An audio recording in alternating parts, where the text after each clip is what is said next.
Well, greetings and salutations, There we everybody. go. Welcome to the best damn movie-related show on the planet Earth, the John Campea Show podcast, coming from right here in our quaint little studio. I'm, of course, your host, John Campea. Good to have you guys here. I'm joined in studio today by Ray Ora, Hey, what's up, everyone? Jonathan Voico, You already seen me. writer, director, producer Robert Meyer Burnett. John, today is the 45th birthday of The Empire Strikes Back. Yes, it is a movie that many Star Wars fans consider to be the best Star Wars movie. I think I consider it the second best. Jedi's still my favorite, but I mean, what an anniversary for that film. 45 years. 45 years I saw it. I got on a Seattle City bus as a pint-sized Darth Vader. I took the bus down to the UA 150 theater on the corner of 6th and Blanchard, where I'd seen Star Wars 11 times. And I went and saw it as part of the Seattle International Film Festival at a special screening. They had a midnight show, a 3 o'clock show, a 6 o'clock show, and a 9 o'clock show. And my parents wouldn't let me go to the midnight show because I was a young whippersnapper. But I went, and it changed my life. I saw it 26 times in the theater. Wow. Oh yeah, I was but a child, but I do remember my Aunt Leo, my dad's sister, took me to it, and we were a little bit late because we missed the opening crawl. But I remember coming in, and I still remember this. I was 7 at the time, but I still remember looking up at the screen after I sat down and seeing the probe droid being shot out of the Star Destroyer. So I think like we just missed the opening crawl. But yeah, 45 years old. Anyway, guys, how old were you when Empire came out? Positive or negative age. We will accept both. Months Anyway, for guys, me. welcome to the show. Thank you so much for deciding to take some time out of your day to hang out with us. And here's how our show's going to go. We're going to start off by talking about a few predetermined topics we got lined up. Then in the second part of the show is when we take your comments and questions. If you have a thought, theory, opinion, question, or topic that you'd like us to address on the show, as long as we deem it appropriate to be addressed on our show, go ahead and fire it on into our tip link at www.streamelements.com/JohnCampea/tip. Now, here's the good news about the tip link. It's actually good 24 hours a day, 7 days a week. So if you happen to be listening to this show a little bit later on, say, podcast, either on Spotify, Apple Podcasts, or your favorite podcasting app of choice, or if you're watching this show a little bit later in the day, you can still send in a question. And if you send one in when we're not live, we'll just get around to answering it on the next episode. All right, guys. With that down, let's get things started on a sad note. Yesterday, after we finished the show, and I went to go pour myself a drink, Jonathan came out and said, George Wendt just died. And, you know, we were just talking about how Empire is 45 years old. I mean, go back to when, it's not as old, but back to when I was just a kid. Mm-hmm. Cheers was the show, man. It was the show. And Everyone knew your name, John. it's still one of the greatest sitcoms of all time. I thought it kind of changed a bit after Shelley Long left. But whatever, up until that point, you know, then Woody Harrelson came in and all that kind of stuff. But it is still a used thing in a lot of shows today will mimic the norm thing. Like somebody Right. walking in, they'll mimic the norm thing. And obviously that's what George will always be remembered for the most. But I'll tell you what, he's one of these rare performers who kind of became like a Harrison Ford, who was not just Han Solo, he's also Indiana Jones, not on the same scale. But like, he almost became as recognizable simply for his Da Bears character, right? Like, how many times did he come on, not playing Norm again, but how many times did he go on Saturday Night Live or other shows being Da Bears guy, which was hilarious. One of the last things he did actually publicly was he did a thing with Travis Kelce and his nephew, Jason Sudeikis, where he was Da Bears guy again. Of course, he was just on the Emmys like last year where they had that kind of a Cheers reunion. But I mean, somehow, some way, that little gimmick of him coming in and everybody yelling Norm, and either Woody or Ted Danson or Coach or one of the guys asking Norm something like, how's it hanging, Coach? Or like, what's happening? Or He always had that line. he had the you know? quick one-liner, and it was a gimmick they did almost every episode. And it never got tired. Nope. It never got tired. You know, it's just, and you know, when we saw him last year at the Emmys, he didn't look like he was in the best health. Yeah. To be honest, but man, he is a television more for his place in the ensemble for Cheers as a whole, but he is a part of television history, man. And I was really sad to hear him pass. When you think of George Wendt, what do you think about? Well, of course, Cheers.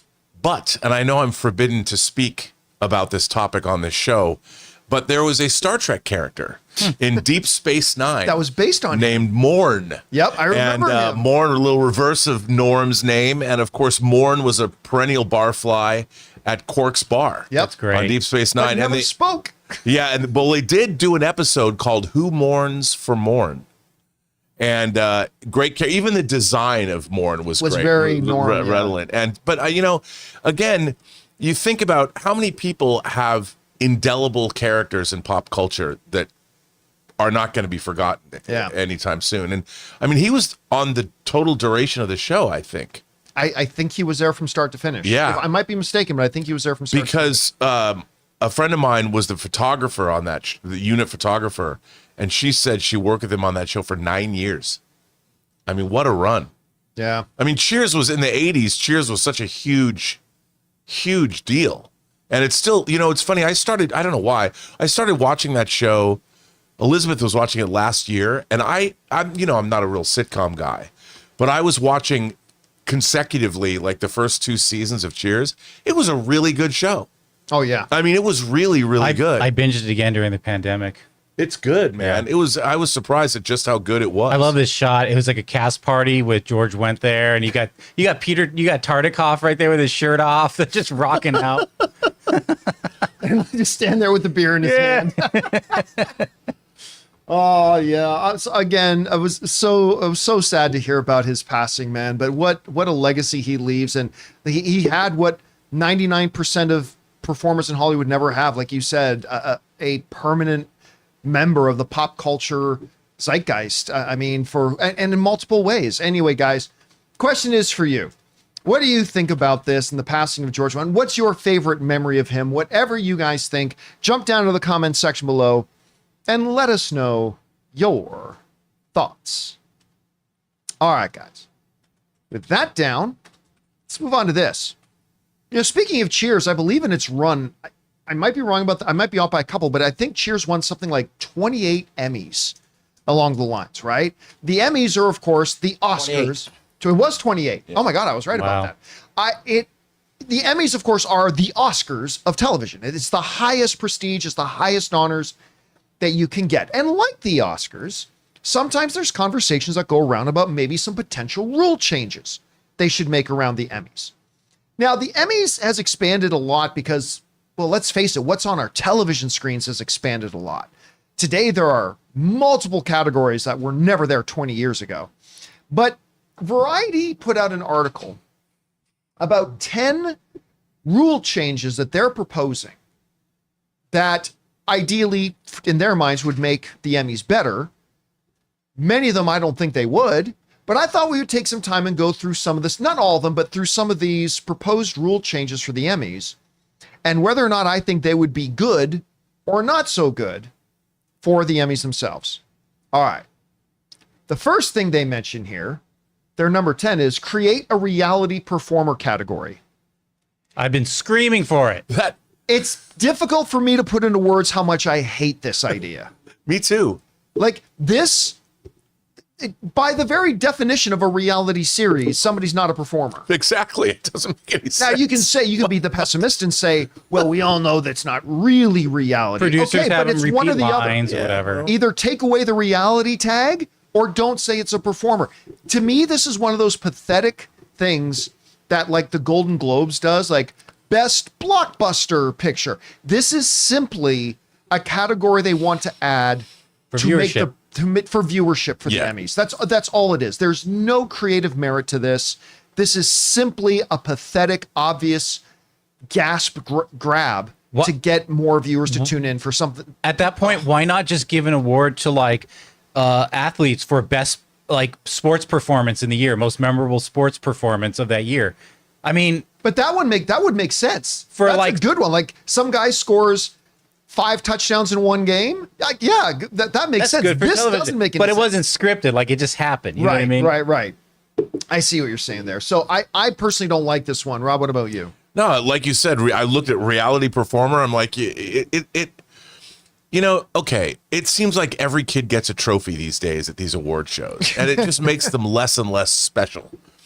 And I look, I think the Emmys does have weight. Oh, absolutely. It carries yes. prestige. I've always thought like the Oscars, the Emmys are the Oscars of television. I've always thought like a Peabody Award has a certain character, a certain weight to it. And by diluting it with, I mean, are the Emmys really about the one night a year when they have a show so you can get reality stars to walk the red carpet? They'll do that anyway. You don't have to give them an award. You can just invite them. Yeah, just invite them. To your participation award thing, the awards that I thought were one of the most important ones, at least by my estimation, is the Critics' Choice Awards, right? Yeah. That used to be one that I was a must pay attention to every year. Then about 2 or 3 years ago, they started to do this desperation attention grab nonsense categories where, I mean, these aren't little ones, but I'm seeing like best couple on-screen couple. And they started, the Critics' Choice themselves started to create a bunch of these categories that were clearly nonsense and were not put in for artistic merit. They were simply put in there to try to get more attention. And I literally stopped paying any attention to the Critics' Choice Awards. Not that I don't think they have any value like the Golden Globes. Sure. But I just stopped paying attention to them. And I hope this is something that the Emmys do not embrace. All right. Another rule change they're proposing is one I actually like. Revisit the guest acting rule again. Now, of course, in television, it's like great sacred history that of great guest performances, right? But the way the rules work is that if you're considered a regular one season, even if you're really just a guest reappearing role in the next season, you do not qualify. Right. Even if you're great and fantastic and aren't in it as much as somebody else who gets qualified. They say if you were a more full-time cast member, hey, you either are or aren't in a guest role. If you're in a guest role, I don't care if a previous season it wasn't a guest role. They use the example of the great Streep monster, who was in Only Murders in the Building, and she was considered one season a full cast member, and then another season she only appeared in like 3 episodes, something like that, right? But she was disqualified from guest performance because she had been a full performer. I understand the spirit behind that, but to me, is it a guest performance or is it not? And if it is, who cares about anything else? I think she should be nominated. Anyway, so I agree with them on this one that they should revisit that rule. What do you think? I don't know. I'm kind of hearing it laid out that way. I'm kind of on the fence about it, because if you were regular, you were a regular. Like, for instance, I'll give you an example, not to bring it up again, but Denise Crosby was a series regular on Star Trek: The Next Generation. And this is why I believe that it could happen. When she came back in the 3rd season in Yesterday's Enterprise, she delivered a great performance. They gave her a lot to do. I would say that she should have been, if this was nominated, I would say in that case, absolutely, because it was like a one-off. But if you come back and you play, but then she came back as yet another character, her own daughter, Sela, which is crazy. But if you've been a regular on the show and you come back for 3 more episodes, is that a guest episode or is that recurring? If it was they count. I think that it's a certain percentage of the season. If you appear in less than a certain percentage of the season, it's considered a guest role. And this would have been fallen under that. See, because to me, at the Emmys, you are awarding that season. You're evaluating that season of television, not the series as a whole. Right. So it's like if she was indeed, you've convinced me. The idea that you're evaluating a season. Evaluating a season, that makes sense.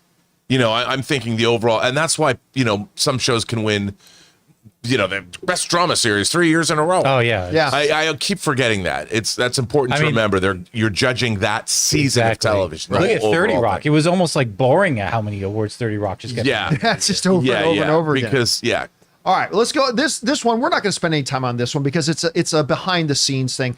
They allow members to opt in for other categories for final voting. That's more of an internal administration about how the Emmy voters vote. So we're not going to spend any time on that. One of them, and I like this, standardized acting nominee counts across the board. I like this because every year we see these Emmy nominations where Best Actress, 5 nominees, and then Best Actor, 8 nominees. I like the idea, and I think they're right. I think it should be standardized. Like, even if there were more eligible, this category and that, make it 5 nominees, make it clean, and just end it at that. And I don't mind if they did something like what the Oscars do, where for like Best Picture, they give 10 nominations just to make sure those really great films get recognized. I don't mind if they want to do that for Best Drama or Best Comedy as well. But I think for all the acting awards, I think they should have a standard number. Do you agree or not? 100%. Okay. 100%. You like that one too? All right. All right. The next rule change at their thing. 2 non-gendered variety performer categories. I'm not 100% sure how I feel about this one, but I don't hate it. What they're proposing here is simply for a variety, basically think Saturday Night Live. There would be 2 categories. Just best lead in a variety and best supporting in a variety. Period. Now, I'm somebody who I do like there being different gendered awards categories, best actor. I like that. I want to keep that. But for something like this subcategory, I'm not 100% sure how I feel about it overall, but I do know I don't hate the idea of having just one general, who's the best lead in a variety program and who's the best supporting. I can live with that. I don't know, Rob, what do you think about it? I agree with you. I mean, I think, look, when you're seeing a variety show of like, say an SNL, and you've got a standard SNL cast, but they bring on new performers for that season, you know, somebody can usually be a breakout. It doesn't matter to me what gender somebody is, but if they're like a breakout performer, I think that breakout performance, and look, everyone knows who that breakout performer is, doesn't matter which gender they are. I like that idea. You know, I like because whenever, you know, when somebody comes out that year and dazzles everybody with a character they've created or something, and they become part of the zeitgeist, whoever that may be, I think that's a good way to honor that person, that performer. I think it's a good idea. All right. Here's the next thing they're proposing. Rethink the limited series category and classifications. Now, there has not always been a limited series. There's best miniseries and stuff like that. But all of a sudden, like, what was the one with Nicole Kidman and Reese Witherspoon? What was that? Oh, the big Liars. Pretty Little Liars. Yeah, Or Big Little Liars. Big Little Liars. Big Little Liars the CW That was a- show? That was, yeah. Or Big Lies or Pretty, yeah, whatever it was. It was Whatever. good. I watched it. all I know is that it's always feel better in a place like this. But Yeah. Big Little Lies. It was Big definitely Little one Lies, I that's what see. it is. So that kind of introduced this idea. I mean, there were others before, but that was the one that really pushed to the forefront of these shows that are specifically made just to be one season. And that kind of became a popular thing. And so they created a category for it. Part of the problem is that you take a show like Shogun, one of the greatest shows of all time, that was supposed to be a limited series. They advertised it as a limited series. And it was even going to be qualified at the Emmys as a limited series. And then they changed their mind and said, you know what? We want to do a season 2.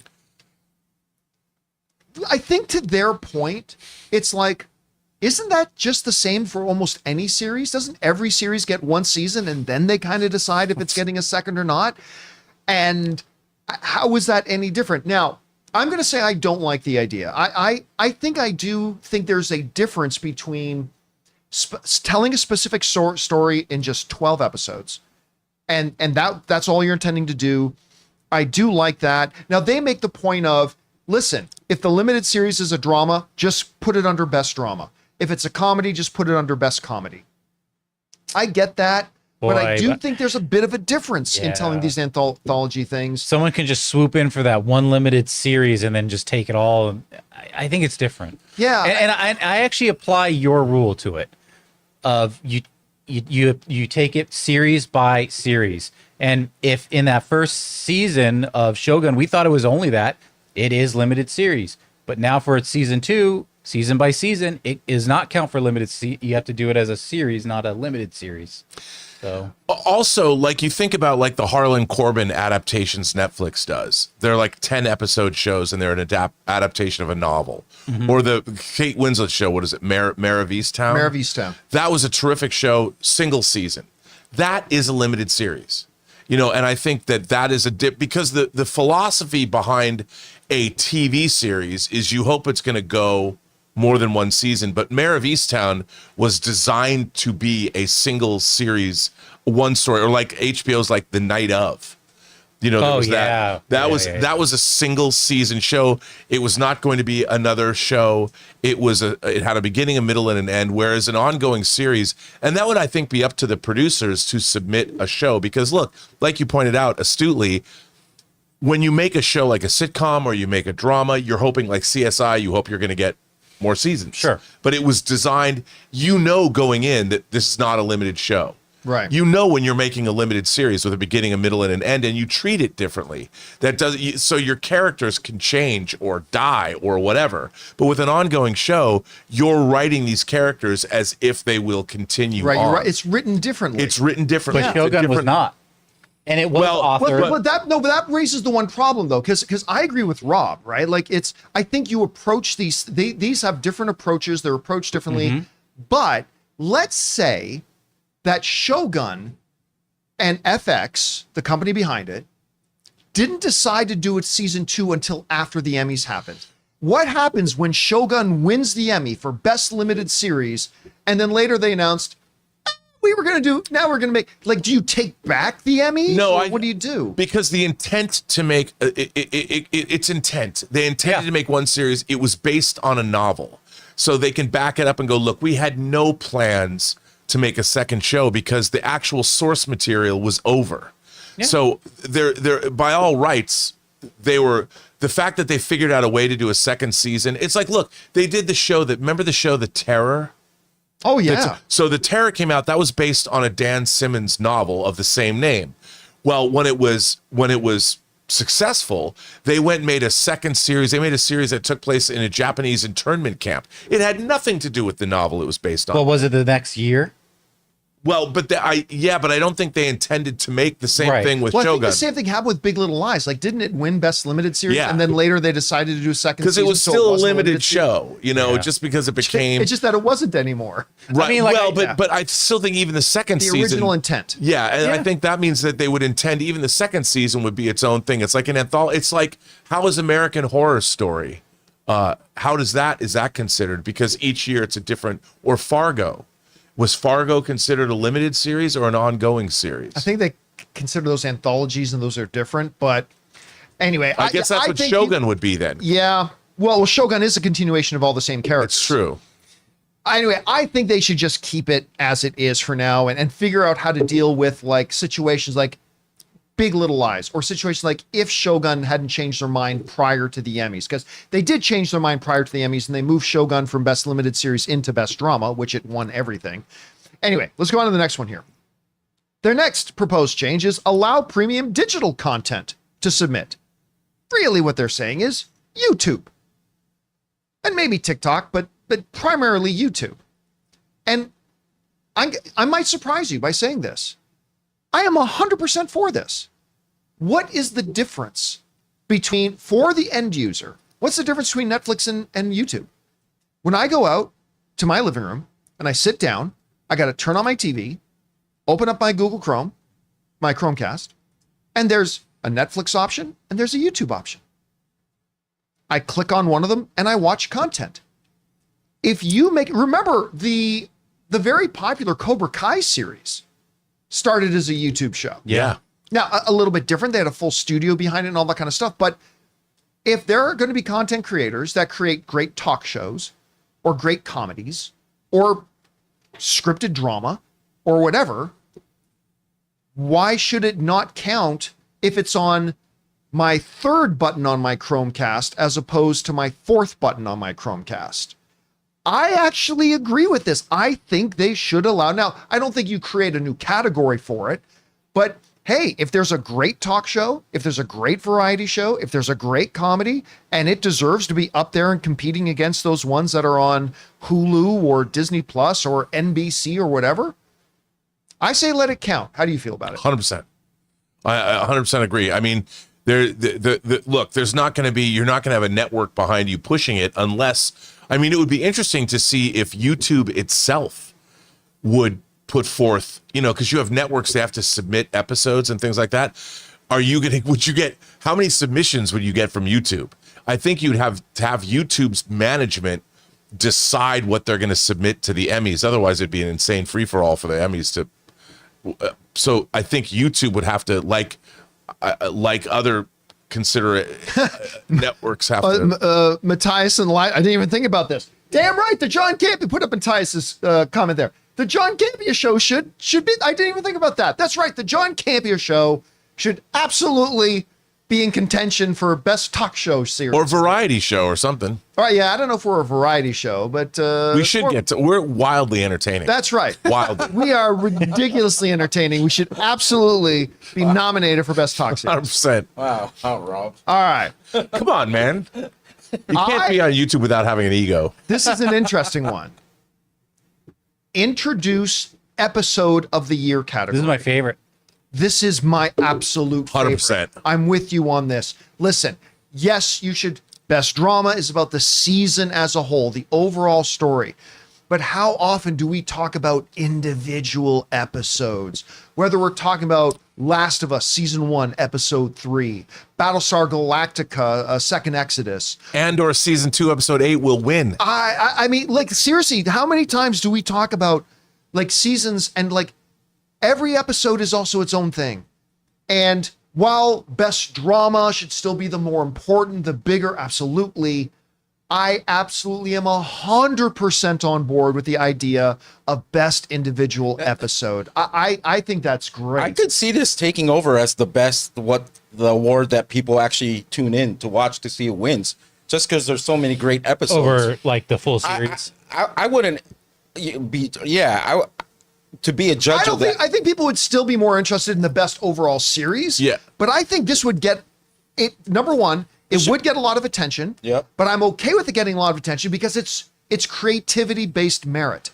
Plus, it would allow a show that might not necessarily be in the running for best Yes. series of the year, that might have had a banger episode Like to come if there was along a and be like, mediocre season of television. Yeah. But oh my God, they had this one episode that blew my mind. Well, now you have more shows that can be in the mix. yeah. I love this idea. It's going to be a tough episode, a tough category to judge, but I'm all for it too. There's also going to be a lot of season premieres on that list, because Yeah. a lot of shows have the Come out, best like, first got it. episode. Well, then again, let's look at some recent ones, right?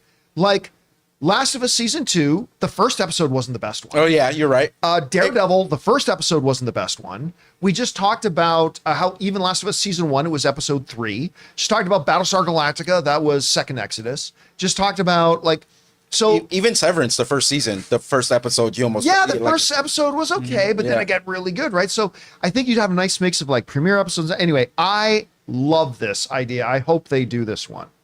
All right. Next one. Completely disagree. Merge talk series and scripted variety. Yep. In other words, merge John Oliver with Saturday Night Live. No. I think they are two fundamentally different categories. I look, if you just don't think both of them deserve their own category, drop one. But to me, it's almost as dumb as Golden Globes best musical or comedy. What does musicals have to do with comedy? So yeah, this one I don't like at all. What about you, Rob? 100%. I mean, I like it's funny because this is just, look, I love reading who wins the Emmys. I don't usually watch the whole show or whatever because there's more Emmys given out that are broadcast. So these are the kind of things where I watch a lot of talk shows. I like to see this category. I like to see who wins. I mean, I think it's a great category, especially now. If you open up talk shows to more YouTube programming as well, like would Joe Rogan compete against whomever? Probably, yeah. Yeah, I think that would really be interesting because it would change the idea of who could compete against whom. All right. Then there's the number one thing they have, which raises a fundamental philosophical question. I love that. Their suggestion is rename TV movie to elevate the prestige. Now, I'm going to go off on a bit of a rabbit trail here, but here's what they're saying. The term TV movie often carries a dated, low prestige connotation. I don't disagree with them when they say that. Something the Television Academy should be actively working to change. A proposed new title, Outstanding Film Made for TV or Streaming, could help reframe the category and attract higher caliber filmmakers who might currently avoid it to its perceived lack of prestige. Okay. Just sticking to the actual suggestion, I don't hate the idea of renaming TV movie to outstanding film made for TV. That's fine. Actually, I think that actually sounds kind of good. It does. But this brings up a bigger philosophical question to me when it comes to streaming. Seinfeld does not get nominated for an Emmy and for an Oscar. Why? Because it's a TV show. It's a TV show.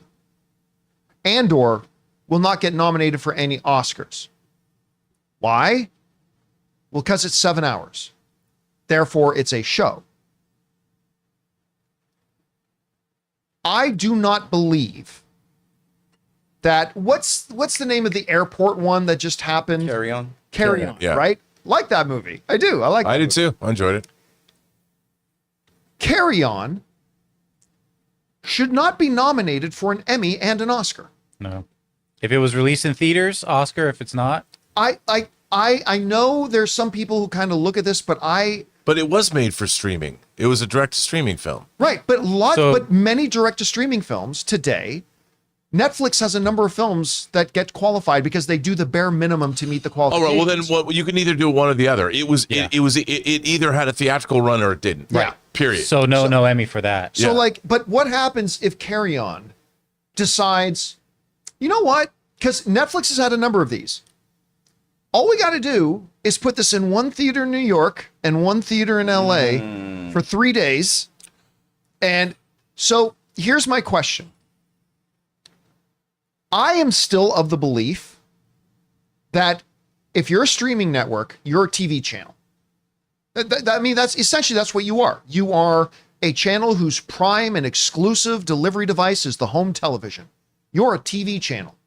I know that's outdated terminology for it, but I'm sorry. Netflix is a TV channel. I still don't think Netflix movies should be eligible for Oscars. I don't think Hulu movies should be eligible for Oscars. I think they should be eligible to be recognized and honored as Emmys. They're television productions. And so, yeah, I think they just got to make sure with whatever they do with these things is they just make sure the rules are clear. Whether you want to call it a TV movie or an outstanding film for television, you got to make sure that the rules are clear that if for whatever reason you qualify for an Oscar, you are disqualified for Emmys. Right. But again, I think you just make it more simple. If you make a movie for Netflix, that's a movie made for the home television. It's not a movie. Sorry, it's not. It shouldn't be eligible for the Oscars. It should be eligible for the Emmys. But anyway, I don't know, Rob. What do you think of? Number one, let's start with the literal question they're posing about just the name change. What do you think about the bigger question? I like the name change. But I think, look, it goes back when I was a kid, like in the 70s, there was a lot of made for TV movies like ABC. And a lot of them that I loved were like horror and science fiction movies, like The Stranger Within with Barbara Eden, Killdozer, Bad Ronald. Don't Be Afraid of the Dark, Satan's School for Girls. These were movies that were made. I remember. They were all awesome. These were movies that were made for TV. There was sometimes, like there was a movie that I really loved called The Bermuda Depths. Now there was a Japanese, I think they made a Japanese version. It's like sometimes Spielberg's Duel, which was a TV movie, but it was released theatrically in Europe. So I don't know if that would count. But these movies are known. What are you making these for? They're direct, like The Electric State. That was it did, I think it was in theaters or whatever, a $300 million movie. But Did they? I don't think it but I don't know. Maybe it played. It did. But that movie, to me, is a TV movie. Netflix knows they're making it direct for streaming. They need to declare, I think, in order to declare. I declare. Thanks. Like molasses in your mouth. I have always depended on the kindness of strangers. No, I think you know. Again, it's intent. Right. What do you? There are now, nuances. What's really interesting to me is what happens, and this is just, again, it's an exception, but when you have a theatrical franchise like Knives Out, and Netflix rolls along and goes, we're going to give you $450 million to make 2 more Knives Out movies. But we put them right on Netflix. They gave the second one, Netflix. They give you a cursory theatrical, but you're now making them direct for Netflix, but then it ends up pretty much not really in a theater. Is the third one going to go theatrical at all? So if it began as a theatrical franchise and turns into a direct streaming franchise, I guess it would be movie by movie. Because those are individual. Just like you go season by season for Emmys, you go movie by movie. And I think in the rules, you would have to, if they're going to have this now for movies, they would have to declare up front, this is a made for streaming film. I think the nuance that I'm thinking of is that it should then adhere to the minimum theatrical length before it's allowed on streaming. So let's say theaters and studios agree to a 45-day window in theaters. Doesn't have to run for 45 days. It could do the minimum for an Oscar, but it cannot show up on Netflix or Apple TV for 45 days after it's released in theaters. By the way, I got to touch on this. And then it wouldn't count for an Emmy. That's interesting. Terrence in the live chat is saying, I disagree, John. These are still movies with big productions and big names most of the time with just as much money, if not more. But they're not in theaters. Who cares? Game of Thrones costs more than any movie that's in theaters. The Lord of the Rings, Rings of Power series was way more expensive. The differentiator is not how much money did they spend to make it. That's not what defines whether something's a movie or a TV show or not, because there are TV shows that are far more expensive than any movie that's ever been made. So I don't think you can look at that as one of the differentiators. The Gray Man was $220 million. It starred Ryan Gosling and Chris Evans, and it was a direct-to-streaming movie. Yeah, I mean, so again, to me, it's if you make a motion picture for the theatrical experience, like I think Christopher Nolan would back us up on this. If you make a motion picture for the theatrical experience, that's a movie, and that should be Oscar, not caliber, but Oscar categorized. If you make something that is intended to go straight to home television, that's a TV show and should be an Emmy categorized. I don't know. That's just the way I kind of. Roadhouse with Patrick Swayze, Oscar caliber. Roadhouse with Jake Gyllenhaal, Emmy caliber. Anyway, guys, this is a debate. Listen, this is something I haven't changed my mind on this in the last 5 years, but this is something I could have my mind changed on over the next. We could talk about this again next year, and maybe I'll have a different point of view. But guys, how do you feel about this? And which of these rules that Variety is talking about, these proposed rule changes, would you like the most? Which one would you like the least? How do you feel about the whole? I still think it's a big jarbled mess. The whole idea, is a movie a TV movie, or is it a movie? I don't know. Whatever you guys think, jump down to the comment section below and let us know your thoughts. All right, guys, listen, we still got to talk about a couple things, including brand new trailer for Austin Butler, Zoe Kravitz, Vincent D'Onofrio, Liev Schreiber, like their new movie, Caught Stealing, which they previewed for us at CinemaCon. New trailer for that drop. We're going to talk about it. And also, Craig Mazin, showrunner of The Last of Us, we know we're getting a season 3, but he just came out in public and said, it's not going to do it. We need season 4. We're not going to be able to finish the story without a season 4. We're going to talk about that and a few things more. But before we get to that, we're going to take a second and thank one of the sponsors of today's episode of the John Campea Show podcast, our friends at BetterHelp. Guys, we want to take a second to thank a sponsor of today's episode, BetterHelp. You know what? I think we've come a long way in how we talk about mental health. I mean, that great show Shrinking certainly helps, but it used to be something people avoided bringing up. But now, more and more, we're realizing it's just as important to take care of yourself mentally as it is taking care of yourself physically. But still, 1 in 4 Americans say that they've skipped getting any kind of help because they're afraid of getting judged, and that has got to change. This month is Mental Health Awareness Month, so let's talk about how therapy isn't just for people going through major life events. It's for learning healthy coping strategies, building boundaries, and growing into the best version of ourselves. And BetterHelp makes it easier than ever. They've been connecting people with licensed therapists for over 10 years, with a network of over 30,000 professionals across a wide range of specialties. It's completely online, so it fits into your schedule. No commuting, no waiting rooms, and if the therapist you're with isn't the right fit for you, you can switch at any time, no extra cost. We are all better with help. Visit betterhelp.com/Campea to get 10% off your first month. That's BetterHelp, HELP.com/Campea. And thank you to our friends at BetterHelp for sponsoring today's episode of the John Campea Show podcast. All right, guys, with that down, let's move on to this. a brand new trailer, first trailer for Darren Aronofsky's new crime thrill film, Caught Stealing, has just dropped online. And it's a little bit different than what they showed us, but it's mostly the same. But I don't know why. This time, it hit me differently. Like, I liked it when we were at CinemaCon, but I loved it watching it now. It's great. First of all, you got Austin Butler and Zoe Kravitz, who is just stellar in the studio. I still haven't watched the season finale yet. Did you see the season finale? For The studio? no, It dropped doesn't- last night. Yeah. I thought it drops Wednesday tonight. It Yeah, dropped. but It, Tuesday officially, midnight. they say it drops Wednesdays, but it always comes out like on at Tuesday. midnight. Oh no, it I came out last haven't night. watched it. Oh man, Yeah, I haven't watched it either. CinemaCon Part 2. So Zoe Kravitz, who's been amazing in that, but it's also got, like I said, Matt Smith, who looks incredible. Incredible. He looks incredible in this. And then two Jewish rabbi gangsters, played by Liev Schreiber and Vincent D'Onofrio, in one of the funniest moments I've seen in a trailer for when they're just sitting there with their ma eating the soup. I don't know why. I was laughing my ass off. This, and I mean this as the highest possible compliment, even though he's not involved with this movie, this trailer has Guy Ritchie written all over it. That's what I was saying. It's Darren Aronofsky meets Guy Ritchie. Yeah, I mean, this has Lock, Stock, and Two Smoking Barrels, Yep. Snatch, Rock and Roll, like kind of written. By the way, Snatch is one of my like top 15 all time. It's not quite my top 10, but it's one of my top 15 all time favorite movies.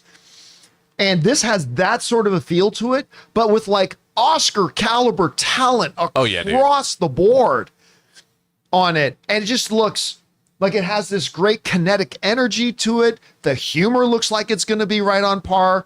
Zoe Kravitz brings a sexiness to it that, you know, is going to be a prime motivating factor for Austin Butler as well. I've loved Austin Butler for a while now. I mean, he was so good in Dune, so good in Elvis.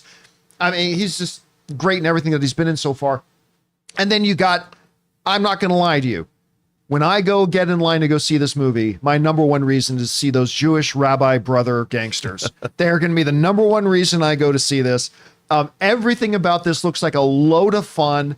Darren Aronofsky. I mean, we haven't even talked about the fact that it's Darren Aronofsky, right? So you know you're probably in for something good. Anyway, Rob, you had a chance to see the trailer. What do you think about it? And Well, where's your anticipation level? I love this at CinemaCon.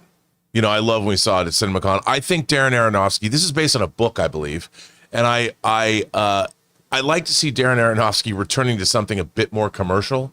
Yeah. You know, he's doing movies like, you know, Noah and Don't say Mother. I was going to say, Oh, God, that Mother. was so but insufferable. but that it's like, movie. didn't he do The Fountain too? Yes. Yeah, he did. Yeah. I mean, he's. I understand what his impulse is, but it's nice to see. It's like, let's go do a down and dirty New York style gangster hardcore, like you said, Guy Ritchie-esque, little Tarantino, little Martin Scorsese, do, and make it fun. Like, let's get back to basics here, so I can get my career back on track. So I'm all for it. I mean, I've liked Aronofsky since Pi. So to see this is great. By the way, what I was going to say, I was kind of caught up in my own mind. In the studio, Caught up in my the own scene, because I was thinking about the studio last week. Dave Franco and Zoe Kravitz in that so scene good. where he'd taken the shrooms was the most. I watched that like 20 times. Just him going. I don't know why I thought it was the funniest thing The ever. Hollywood buffet. I love The that. Hollywood buffet. That's an old school Hollywood buffet. You knew what that meant. I can't wait. You know, it's funny you bring up Pi, and the first thing, because I was thinking about the Jewish gangsters in this trailer. I thought of Pi because they're kind of going after him for hiding that secret. Yeah. And I'll tell you something. By the way, shout out A24 put out Pi in 4K, and you can get it from their store. You know who the rabbis remind me of a little bit, even though it's totally different, but the spirit of them? Bricktop from Snatch. Yeah. They this kind of like the Jewish rabbi version of Bricktop. Yeah, There's yeah. two of them. And oh my God, does Vincent D'Onofrio ever look so good? And what a weird eclectic cast. I love it. So good. Matt Smith. I mean, this is going to be. I think this is going to be really fun, and I think you're right. I think this is great for Aronofsky because adopt the George Clooney one for them, one for me thing, right? Do something that's going to have a broader appeal, something like this, and then go back and do your little Mother Part 2. God, I hated that movie so much. Well, I mean, I love crime thrillers, John. And there's this, I saw this at CinemaCon. There's another movie called Crime 101 that we saw that's coming out from Amazon. That stars Chris Hemsworth. That looks great. And the movie that I'm really excited about is Spike Lee's new film that just premiered at Cannes, Highest to Lowest, with Denzel. Yeah. The reviews are great. That's a riff on Kurosawa's High and Low. I can't wait to see that. I love me some crime thrillers. So it looks like we're getting some good ones, and I can't wait.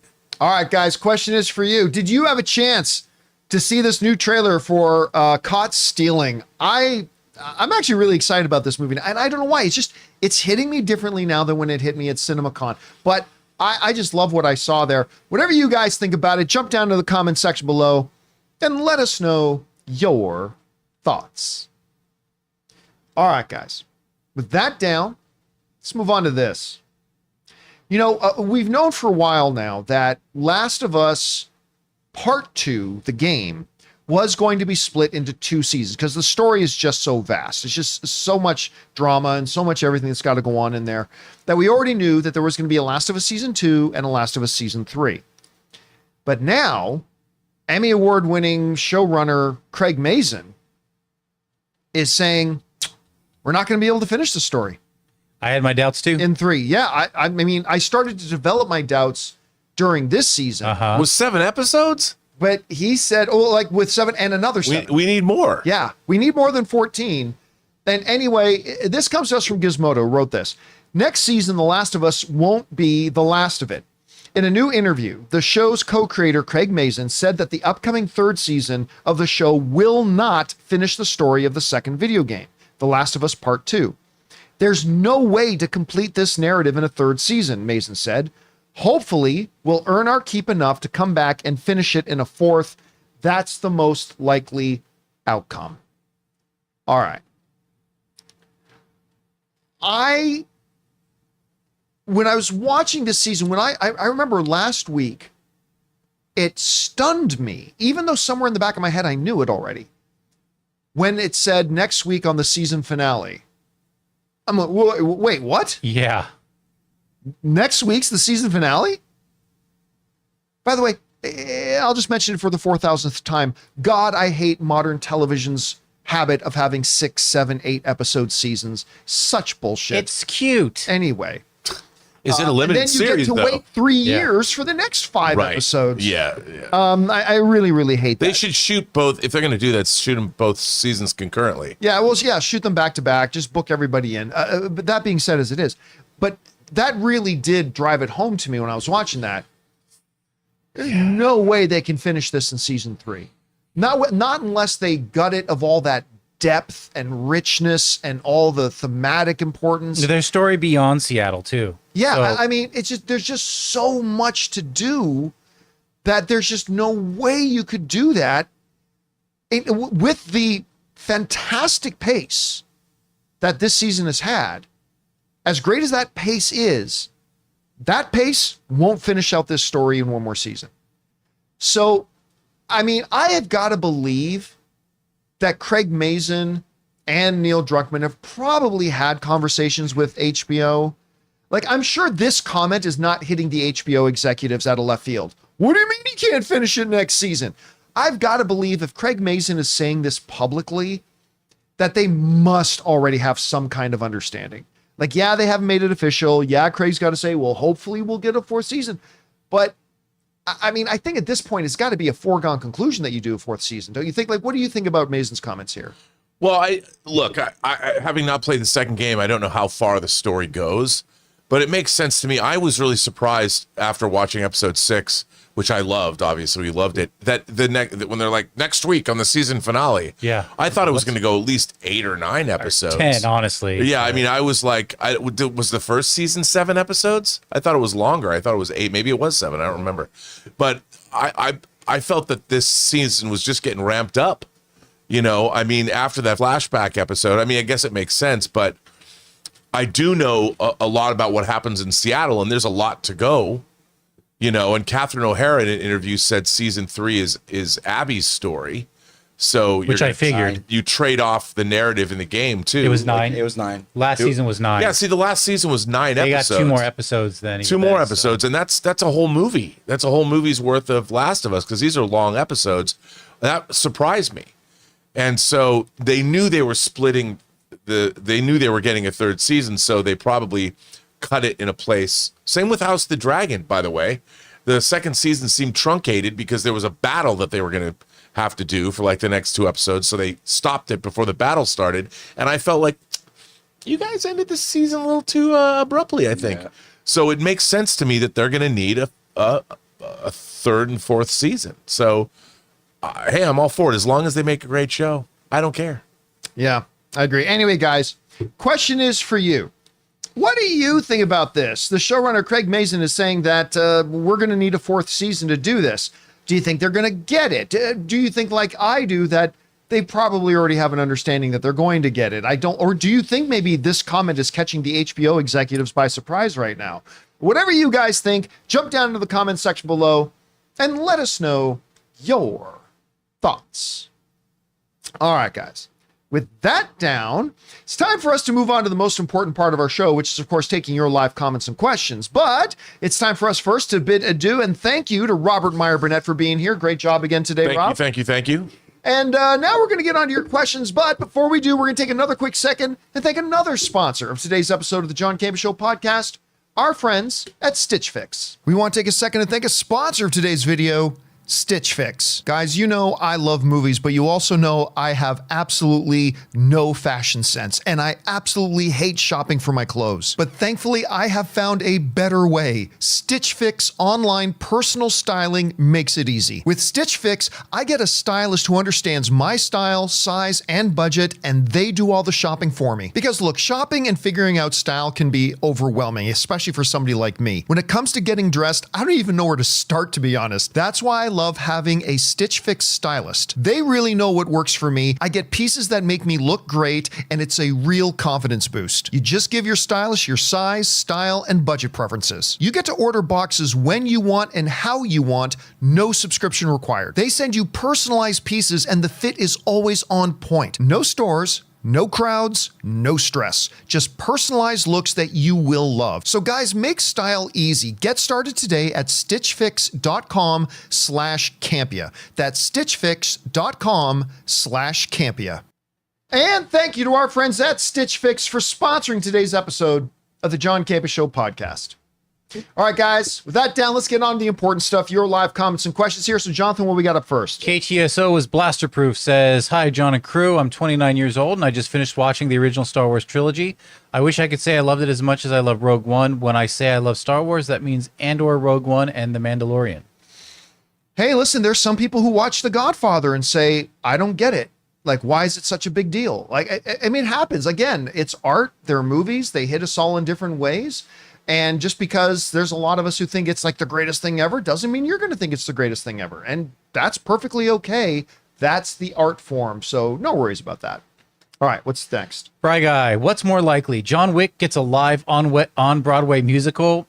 I would love that. With cover music by Muse, U2, Nine Inch Nails, Will Smith for some reason, Imagine Dragons, Nico Vega, he goes on, or Lin-Manuel Miranda penning original songs for a Muppets Princess Bride. I'm on board for either Muppets Princess Bride, but I don't know John Wick on the Broadway.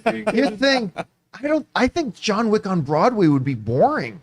It could be. You couldn't it couldn't have the John Wick DNA to it. You know, there's just no way to do that live on a stage. Yeah. So unfortunately, I just got to go with Muppet neither. Princess Bride. I just got to go with neither. Oh, the Muppet Princess Bride, maybe that one. You know what? That one could legitimately work. Yeah. That one could legitimately work. The other one just couldn't work at all, I don't think. All right, what's next? Okay, Jojo Giraffe. Saw an early screening of Final Reckoning tonight. Pretty good overall, but didn't need to be 3 hours long. While Dead Reckoning flew by and had a mostly efficient pace, this one meanders with an over-reliance on exposition and talking at the audience. I haven't seen it yet. I'm going to go see it probably tomorrow night in Las Vegas, because Ann and I are heading to Las Vegas tomorrow after we do the John Campea Show, and I have something special for you guys when I get out there. You'll see. Anyway, so I'm probably going to rush out to see. Our plan was to, as soon as the show was over tomorrow, we were going to go see Lilo and Stitch, then drive out to Vegas and watch Mission Impossible in Vegas. But I think we might just leave for Vegas right after the show and try to catch a double feature of Lilo and Stitch and Mission Impossible tomorrow. So anyway, I haven't seen it yet myself. Again, everybody's saying the movie's good, but it doesn't have as much action beats as the previous films, and it's some people saying it has some pacing issues, but overall it's good. So I'm not surprised to hear what you're saying, but hopefully I'll love it. But I'll give my out of theater review tomorrow night. All right, what's next? AA Tron says, hey, John and crew, I remember seeing The Pursuit of Happiness in theaters, and by the end I was so overcome with joy that I uncontrollably burst into tears. Just curious if yourselves have ever witnessed a movie or performance that hit you similarly. I mean, the movie that has hit me the most hard emotionally was Life is Beautiful by Roberto Benigni. That to me is the most emotionally powerful movie I've ever seen. To this day. Like at the end, when he knows he's marching off to his death, but trying to keep it light for his son, make his son not realize what's happening. And he's like, and like keeping a smile on it. Like, yeah, I get emotional sometimes just thinking about the scene. But anyway, that's the one. Yeah, Pursuit of Happiness has a lot of that. But I mean, yeah, Life is Beautiful is, I don't like throwing around the term masterpiece, but on that level, man, it is like one of the best masterpieces I think ever put to film. It's amazing. Anyway, all right, what's next? we got Blake. The most exciting thing about what it appears they are doing with the DCU is that they aren't even trying to tie this to real life, quote unquote. It seems it's more an actual live action telling of DC Comics universe, which is something we've really not seen before. And we'll know that for sure, like once we actually get into it. I mean, look, you want to have some anchor for the audience to our reality, right? You got the fantastical works when it's within the mundane. You guys, if you've watched me for years, you've heard me say that before. The fantastical works best when the fantastical is within the mundane. The fantastical, meaning magic and wizards and superpowers, blah, blah, blah. The mundane, real world, real life. When we feel like it's connected into the mundane, into the real world, our real life, the fantastical feels more fantastical. But at the same time, you don't want it to feel like it's with all the events that are actually going on today. You want it to feel like it's in its own world at the same time. And you're right. It looks like that's what James Gunn's going for. We'll find out in July when we see Superman. All right, what's next? Alex, tomorrow, the first major theme park in 25 years in North America opens with Universal Epic Universe. I was lucky enough to visit multiple times before opening, and it's truly magical. I highly recommend a visit. Yes, Ann and I are already planning our trip. So what's the deal with it? Just a quick synopsis. What's the deal with... I thought this was just like an offshoot of Universal Orlando. So we watched a couple people's videos on it. So you get to this center space, right? And you've got 4 portals you can go through. One takes you into the Wizarding World. But unlike, say, Universal Studios Hollywood, where it's like Harry Potter, it's more like Fantastic Beasts. Like it's set in like 1920s, the magical world of 1920s France or Paris, right? But we watched like a full 2-hour tour of it and it looks amazing. So that's one portal. Another portal is the world of How to Train Your Dragon. I didn't watch a video on that yet, but that's another portal. Then there's another portal that takes you like into the Monsterverse, like something like, I can't remember what the name of it is. Then I believe there's another portal that takes you into the Mario world. And then there's the one's called the Dark Universe. And then I think there's a 5th portal that's like more fantastical, like nothing specific, but it's like more of a fantastical sort of thing. So anyway, Ann and I we just started talking about planning a trip to go there. I'm not a huge theme parks guy, but I mean, Ann is a massive Harry Potter person. So yeah, we're going to be planning maybe September sometime. We're going to go down to Florida and go check that out. Cool. All right, what's next? We got Garden Variety says the leaks, quote unquote, on They Never Saw It Coming totally smells like Ryan Reynolds, Maximum Effort Marketing Company, Guerrilla Marketing, though I think he might have sold it off. I have no idea what we're talking about. They never saw it coming. I don't know. Yeah, sorry. Guys, you got to give me some context when you're writing, because I have no idea what is. Unfortunately, sorry about that, but I have no idea what we're talking about. I never put anything by Ryan Reynolds, though. All right, what's next? Masha says, just wanted to clarify a comment that Chris made yesterday regarding Sesame Street. I work for a local PBS station, and the announcement that Netflix bought out Sesame Street actually gives PBS the ability to air new episodes day and date. Oh, they drop it, so it's like simulcast. Oh, so it's going to be on PBS and on Netflix? If That PBS is allowed to exist anymore, I don't know, but yeah. Yeah, again, look, I haven't gone all that in to the whole issue and seen how all the inner workings of that work with PBS. I simply don't know. It would be a very weird arrangement. Like, forget even their existence. It would be a very weird arrangement for Netflix to say they're going to have it and it's going to be on PBS. Again, I'm sure there's a way that could be worked out. I just haven't gone into the mechanics of it enough. It'll probably end up looking like is a library situation too, though, because I bet you Netflix has the library now going back decades of Sesame Street. So, All right, what's next? Future Man just finished watching the season finale of The Studio, and man, it was good. I laughed my ass off. What a perfect ending for a show that surprised me the most this year with how much I enjoyed it. Can't wait for a second season. Yeah, no, I haven't watched the finale yet. I'm going to do that as soon as the show is over. As soon as today's show's over, I'm going to go watch the finale. Yeah. But yeah, it was just recently announced that they did greenlight a second season. And man, Seth Rogen always finds ways to surprise me. He really does. And I shouldn't be surprised. He's a good Canadian kid. I mean, so great. But like, I even remember, I thought his Green Hornet movie was pretty good for what it was.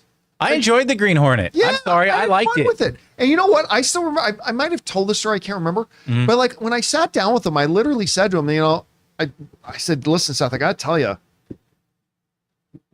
going into this," and he said to me, "You're one of the assholes that didn't think this was going to be any good, did you?" And I'm like, "Yeah." And I actually kind of had fun with it. I like the Green Hornet. I have no apologies on that. He always finds a way to surprise. And the concept of the studio, the concept is great. The concept of the show is fantastic. We loved it when we all heard it. Mm-hmm. But can you execute? The execution surpassed the concept. Have you watched like the weekly behind the scenes of how they'll shoot a scene? No, I haven't watched those. It's not just the topics that they're covering on the show. It's the cinematography. It's how they're blocking all of these shots. So you got a guy filming the film crew filming them, and it's just this beautiful ballet coordination of the film crew filming them, and there's just no mess ups from crew or on either side of the camera. I'll have to check that out. I mean, like, okay, I didn't even know they existed. Yeah, I'll send you some. Please the do. shot where like they're in the Venetian and what's his name falls into the little moat and all that. Yeah. And how they had to get the stunt double in while they panned away, whip pans and stuff like that. The coordination is incredible. All right, what's next? Sci-Fi Extreme has been doing a rewatch of Superman movies and shows, and since having my own kid in December, the Jor-El-Lara scene hits so much harder now. Yeah. Also, totally forgot Vanessa was Lara in Man of Steel. My question is, what's the over-under on a Jor-El mention in July? Oh, 90%? Yeah. He's gonna... Part of the basic, especially in the last couple of decades, part of the basic ethos of Superman is the two major influences on him that really kind of he struggles to find balance with and kind of defines who he is, which is, and this is one of the things that Man of Steel did great. The one message in what Russell Crowe Jor-El thought Superman should be, and what his Jonathan Kent father thought he should be, and him struggling to find that balance of what is going to define him. And that goes all the way back to the Christopher Reeve one as well. Mm-hmm. So I really do think, I don't think we're going to have a big major role for Jor-El, but I gotta believe 90%. I won't say 100, but 90% that we get like some kind of Jor-El thing in there. All right, what's next? I Am Justice tips $20. Oh, thank you, I Am Justice. I know you don't discuss other YouTubers. Just wanted to people be away. People have been harassing and bullying Star Wars Theory, a good Canadian kid, over his differing opinions on Andor. It's ridiculous. It's people like this that make me hate this fan base. Look, art is art. You like something and you don't like something. And our job as YouTubers is just to give you what we just to be honest with you and tell you what we actually thought, whether it's the popular thing or not. Now, where I personally draw a line is when you don't like a movie simply because it didn't work for you, it didn't hit for you emotionally, it did, whatever reason. Like there are many very popular movies that don't work for me, and that's fine. Where I draw a line is when you specifically, explicitly say, I didn't like it because girls, or I didn't like it because black people, or I didn't like it. Like, well, that's different. That's not about art. That's about you being a piece of shit, right? That's different. But listen, I'm assuming you're saying if people are giving him a hard time for Andor, it's because, I'm guessing it's because he said he didn't like it. Or liked it. Either way, it's like, but the way he's framing it, Yeah. it sounds like he's saying he didn't like it. Guess what? I think Andor is an absolute masterpiece, but it's art. It's going to hit different people in different ways. And if somebody watched it and it didn't work for them, then it didn't work for them. yeah. But that's the thing. Today's people are so fragile that their whole self-worth is wrapped up. Like, I loved Andor, and that's a part of my identity now. So if you say Andor wasn't good, you're attacking me. You're attacking a part of what makes up who I am. That's how weak-minded people think. And we've seen it in spades on the opposite end, right? Like, God help you in the last number of years if you liked something in the Disney era Star Wars. Oh my God, the cancerous pieces of shit on the internet. Well, you did. Sorry, I liked it. Yeah. If you didn't, you didn't, but I did. But both sides of that coin, there's no place for it. So anyway, all right, what's next? Mike Rashetta, with Last of Us Season 4, I understand narratively it makes sense to divide the game sections into seasons, but if the seasons are only 7 to 8 episodes and it's a 2-year turnaround time between seasons, I think it's difficult for an audience to stay invested for that long. 100%. I've been saying that myself for a long time. And listen, we're starting to see glimpses of the streaming culture figuring that out, right? And we're starting to hear some, just at the beginning stages, but we're starting to hear like people acknowledging, we got to be longer than 8 episodes. We can't have 2 years in between seasons. We're starting to hear that. Daredevil, for example, is coming out next year. The Pit, how many episodes that ended up being? Like 14, 15, 16 episodes? Yeah, I'm not sure. And they're saying we're going to get the next season next year. Again, that's not the norm now, but we're starting to see them starting to figure that out. Look, it's a part of a larger recognition of some things that worked in the cable era that they should still apply today. We've been seeing streaming becoming more and more like cable, right? Like with the introduction of ad-supported tiers, now they're trying to herd people into the ad-supported tiers because that's where they can really make their money and all that kind of stuff. So I think we'll get there. I think maybe the days of having to wait 3 years in between seasons might hopefully soon be a thing of the past. We'll see, though. All right, what's next? Okay. Okay, I think that was the last of the tips, but we got some member questions. Okay, here. great. Alan says, Happy Wednesday, Campea Crew. Did you hear that Conan O'Brien is going to be a voice on Toy Story 5? I've been a fan of Conan since late night and have followed his career since. Also love the Toy Story franchise, so we'll definitely be there for it. Yeah, listen, I love Conan. By the way, he just got the Mark Twain Award, and if you haven't seen it yet, you should watch him. You should watch that entire ceremony because it's hilarious. Oh, wow. He's great. him doing one of the voices, I don't think is going to fundamentally change the movie a lot. Right. But I mean, I do love Conan. He's fantastic. All right, what's next? We got Henry, who says, "Can't wait to see Superman this July. I'm excited about this being a new universe, and plus, I'm a huge Nicholas Hoult fan. He's become one of those actors where if I hear he's in it, I immediately piques interest." I have to agree with that. Yep. And you know what? I'll even say this. Everybody and every outlet totally trashed on that Renfeld movie with Nicolas Cage. I've yet to see it, but it's in my queue. Am I going to sit here and say that's a great movie? No.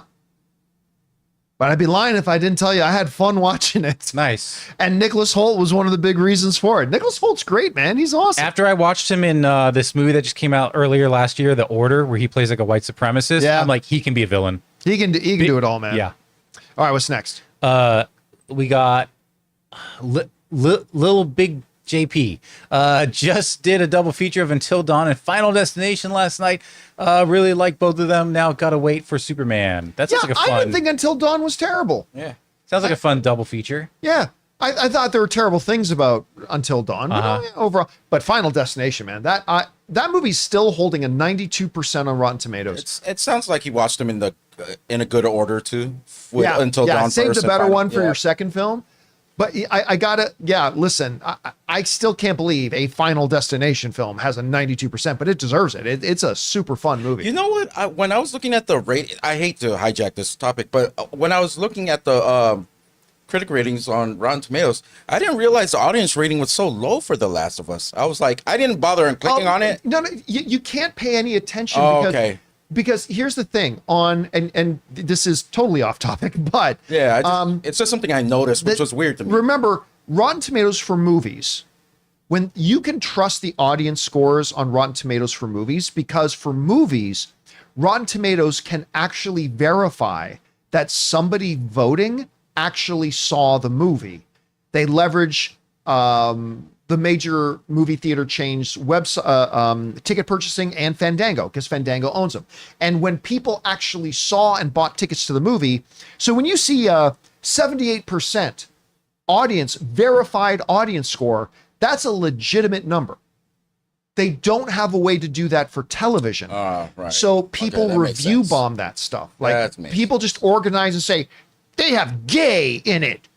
0 stars, because they're fucking pieces of shit. I get it. So yeah, I mean, so you can't trust, even on Rotten Tomatoes, their user scores for television, because unlike the movie scores where they can verify that people actually watch that shit, they can't do that for television. So you cannot believe those user ratings at all, because it's just a bunch of chuds going in there and review bombing. It's so never mind it. All right, what's next? 37 Braves. Have there ever been any scripts that you thought wouldn't turn out, but when you saw the film were surprised how much you liked the final product? More so than It's reverse not for me. often that I've read Yeah. full scripts before the movies have come out. It's happened about a dozen times, but again, it's been rare. So I feel like it's the inverse too, even like more so for you, but where I thought, oh, this is going to be great, and it didn't the execute. one I go to is the Clash of the Titans, the one with Liam Neeson. I read that script before, like months before the movie came out, and I'm like, this is going to be really good. Yeah. And then I watched the movie. I'm like, yup, this is based on this script, but this is not good. Yeah. So yeah, that was kind of the opposite, like for me. We got King Daddy, and he said, let me know this. Hey, crew, hope all is well. I've seen Mission Impossible Final Reckoning last night, and wow, I had a really good time with this one. I have to agree with the 81% score. It has. I really like the action, the emotion, and finale of the franchise. Highly recommend it. Yeah, I'm looking forward to seeing it. Like I said, my plan is to go see it tomorrow night. That's the plan. And I hope, listen, I know some people give it a hard time. I quite enjoyed Dead Reckoning Part 1. Well, now it's just called Dead Reckoning.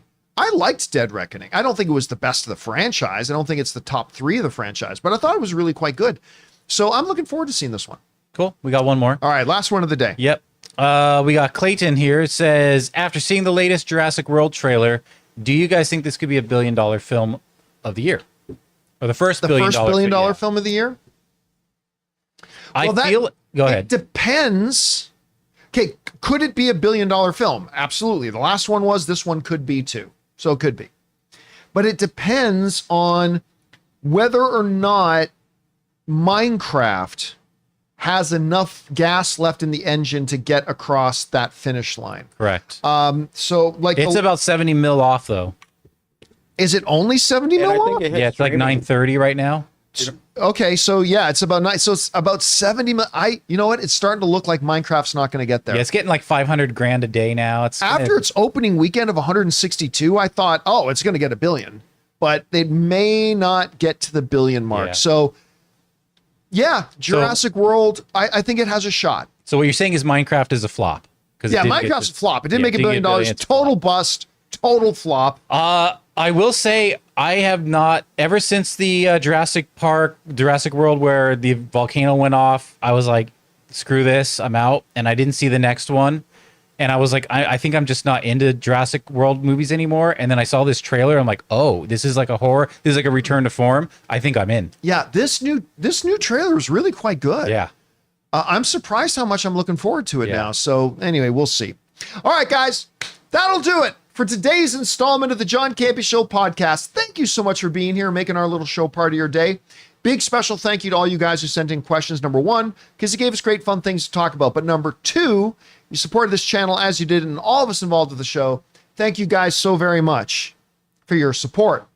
Big thanks to Robert Meyer Burnett, also to Ray Ora, All right, see you guys tomorrow. Jonathan Voico. Later. My name's John Campea, guys. Thanks a lot for being here. And until next time, my friends, bye-bye.